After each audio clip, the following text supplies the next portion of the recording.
I told you this is going to be an interesting devotion. We're looking at the word cast, and last time we were talking about casting idols. Well, this one is about casting slurs. Psalm 15 has a verse in it that says, "Cast no slur on others." So I decided to read the entire chapter about casting. One definition of casting is to toss violently. So to cast a slur on someone is to make remarks about them that can ruin their reputation. And we're going to look at this entire chapter together. It begins with a question of who can dwell in God's sacred tent. Remember the bells from the Christmas devotionals? The priests of old had them hanging on the bottom of their robes as they entered the holy place. And if they had sinned when they were entering in, and they were entering in an unholy manner, then they would die. And the people knew if the bells stopped ringing, the priest had died, and they would pull him out. What a terrible way to go. But now we're asking this chapter, who can dwell in God's sacred tent? And because of Jesus, we can. Chapter 15 says, those who can dwell in the sacred tent and live on God's holy mountain are those that walk blameless, those who do what's righteous, and those who speak truth from their heart.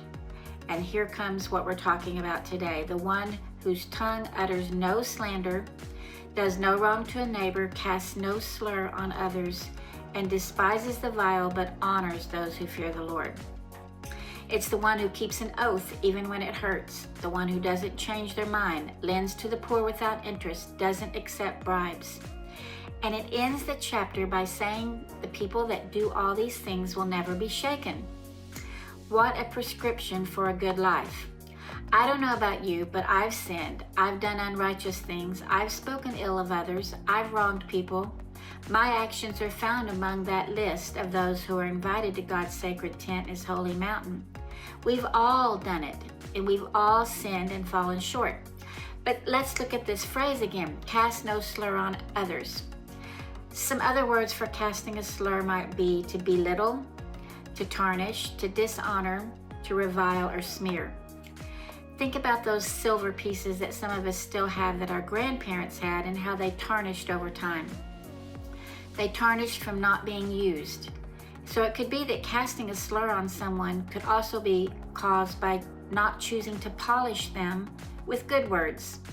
Wow, not only saying something offensive, but not saying something kind and considerate could be casting a slur.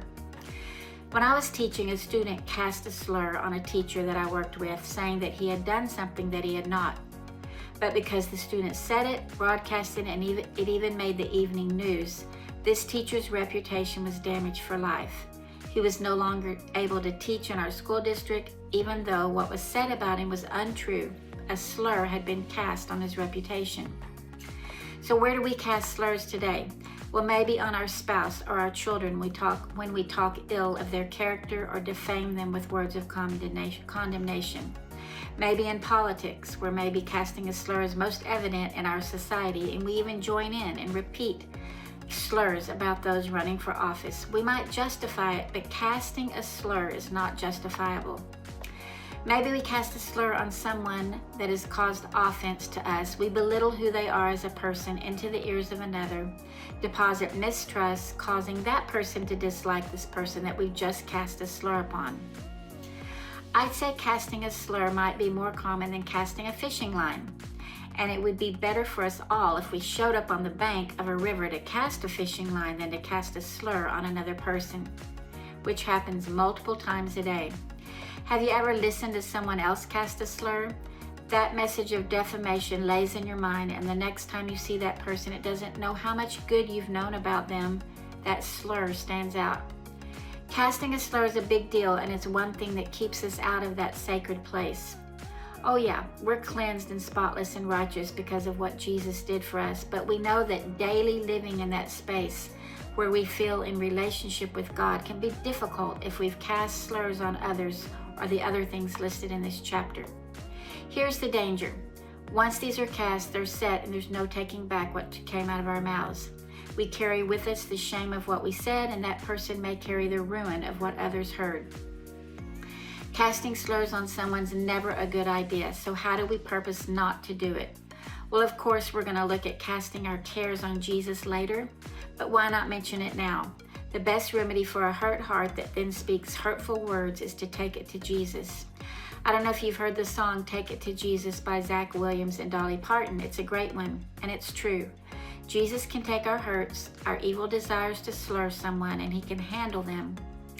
And there's really no greater joy and no time when roots run deep in our lives than when we choose to shut our mouths when we're tempted to cast a slur. It's hard to tame our tongues. It's hard to walk away when other tongues are wagging, and it's hard to mend a wounded soul when slurs are cast. The end of the chapter says those who don't do these vile things can never be shaken. And there's another verse that says we're blessed if we don't ever get offended in the first place. Have you cast slurs or heard them? Yes, we all have.